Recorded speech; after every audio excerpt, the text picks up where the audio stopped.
regular contributor to the show, Wynand Jacobs, who is Executive Director of FamilyLife New Zealand. Wynand, kia ora, thank you so much for joining us today.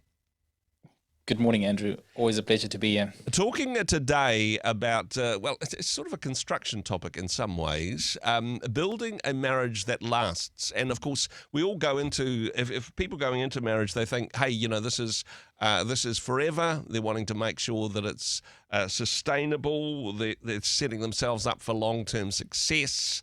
But statistically, things don't always work out that way. I mean, hey, you guys at FamilyLife, you've done the research, you know what works and what doesn't. What are some strategies that we can use to improve the odds that we can build a marriage that lasts, Wynand?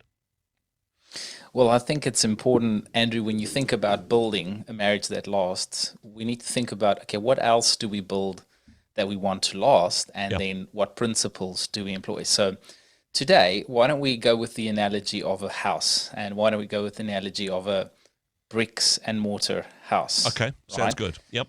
So think marriage, you want to think bricks. Okay, I actually have a little brick here. Look at that. A brick. It's even got the FamilyLife logo on. So we're talking about bricks, and a part of our mission of actually helping build healthy families, godly families, all right? But think you have a wall that's been built out of bricks, and I was to bring a sledgehammer against that wall. Oh, you got a hammer as well. I got a hammer as well. Okay. Well, I mean, hammers are used sometimes for construction, but sledgehammers, it's usually the other way around, right? It's usually for knocking down construction. So look, sometimes there's some renovation and there's some walls that will come down, right? Exactly. But for the purpose of our analogy in marriage today and how we can actually build a marriage to last, think about the different things we do.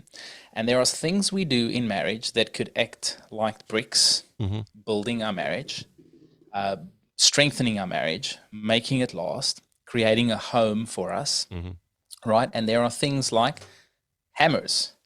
Now, these things actually destroy and destruct our marriage. Now, hopefully that's not beyond repair, but we need to think about these things we do in our relationship. So, I don't know, maybe we can go through a few bricks and hammers, and what the different types are. And look, this isn't like an exhaustive list. This is just some ideas, but maybe it's a starting point for some of our listeners today. Yeah, basically we're saying choose hammers, not bricks, and certainly don't throw the bricks at each other. Although that FamilyLife brick that you had there, it looks like a nice. It looks throwable. It wouldn't break much, would it? Is it? Well, this is a foam brick. It's a foam brick. Okay.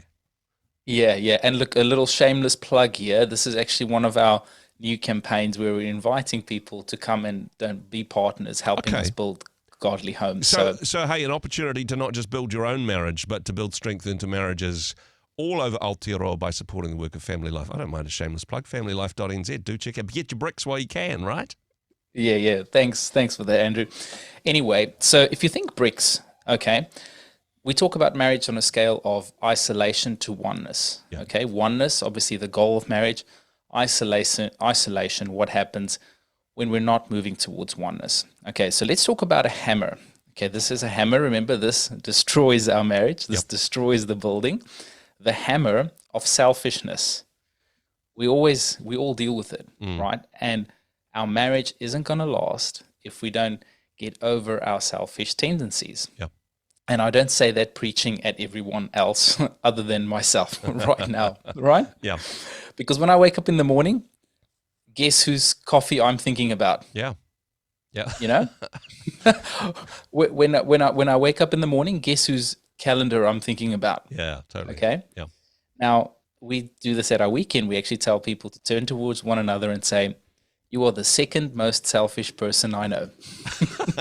Because who's more selfish? I am. Yeah, exactly. Okay. Yeah. But this doesn't actually help healthy marriages. So the brick that we want to build instead of selfishness is service. Yep. Okay. So think of that. Instead of selfishness, try service. Yeah. That's a brick that would build healthy marriages. What about humility? Right?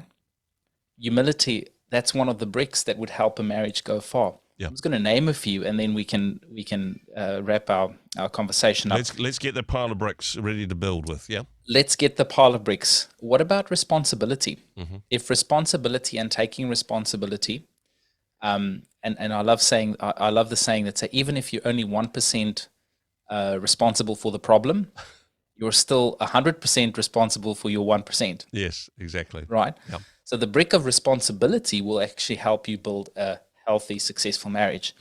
And then the hammer of blame Wow. is going to work in the opposite direction.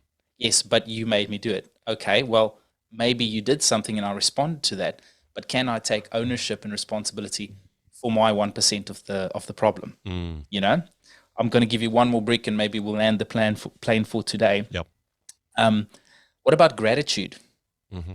If gratitude is a brick, I'm grateful for what I have. I receive my spouse as a gift. I'm not thinking that the grass is greener on the other side. And look, honestly, even if it is, maybe it's time I watered my own lawn. Loving that. Yeah. You know, but on the other side of gratitude is this thing of entitlement. Yeah. And maybe discontentment and maybe our own expectations. You know, we can choose where we sit in our marriage, but often the power to change our marriage for the better and for the worse, but hopefully let's focus on the better today, Yeah. lies within our own ability to choose things that would build rather than things that would break. Loving that, and that pile of bricks that you described, I suppose really it's different types of selfishness. That if we can put others' needs before ourselves, that definitely will help us build a strong brick wall. Can I just lean into the brick metaphor a little bit? Because Go for it. I love the way that bricks, the way in which you lay a strong brick wall, it's not just one up on top of the other. It's moving beyond that mutuality and saying, no, we're not building two separate stacks of bricks that are next to each other. There's an interdependence in a strong brick wall that adds strength to it. But actually, a brick wall without mortar and just putting God in as the mortar here, that's going to what sticks things together. This is the cement in a relationship. Have I got ahead of myself on this one, Wynand? Andrew, I think I should give you a job here on our team because you're spot on the money there. Look, I'm not very good at bricklaying, although the metaphors are really good indeed. And I'm loving this idea as well because this is I suppose, an opportunity to say, you know, we're building something that lasts.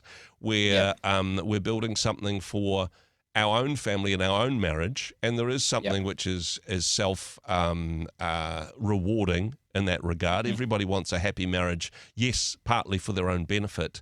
But I just want to lean back into this opportunity of saying, not just for us, let's build marriages, let's build stronger marriages in New Zealand, and a great opportunity to do so through these foam bricks that people could buy. Again, I think a guaranteed conversation, people, to have a foam brick on your mantelpiece. How can people be involved with us? How can they find out more, Wynand?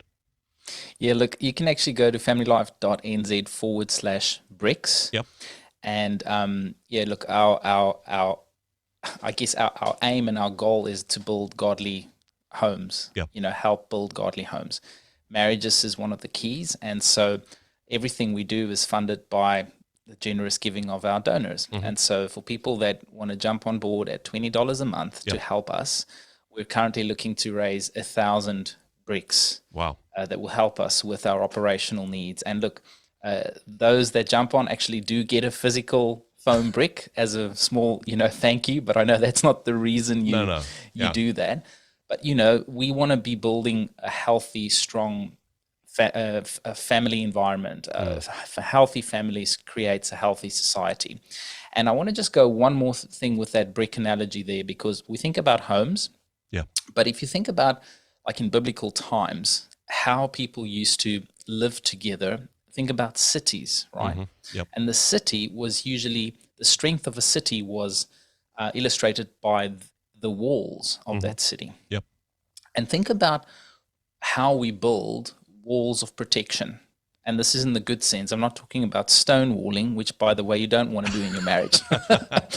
But how we're building into healthy boundaries for our family, for our marriages, and how that actually creates a stable and healthy environment for everybody within those walls. Okay. But the beauty, if I've got a strong, safe, healthy environment, is I could also use it to be hospitable and to invite others into. Yeah. And so the call to action here really is, what does your home look like?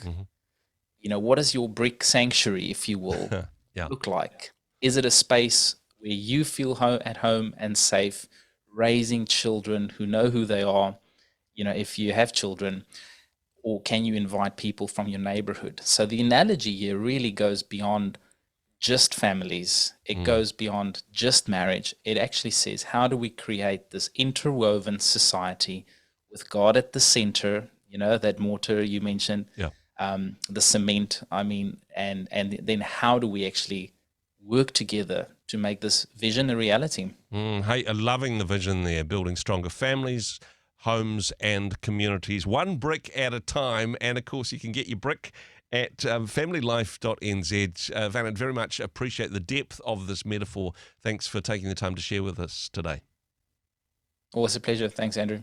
Hey, thanks very much for joining us in the Rhema studio. Thanks very much for watching the interview. It's kind of nice to have an audience, actually. And if you did like what you watched, then do give us a like, do give us the thumbs up. And if you'd like to see more interviews like that one, or perhaps even better, subscribe and those interviews will come straight to you. Don't forget to turn on your notifications, and we'll see you in the next one. Cheers.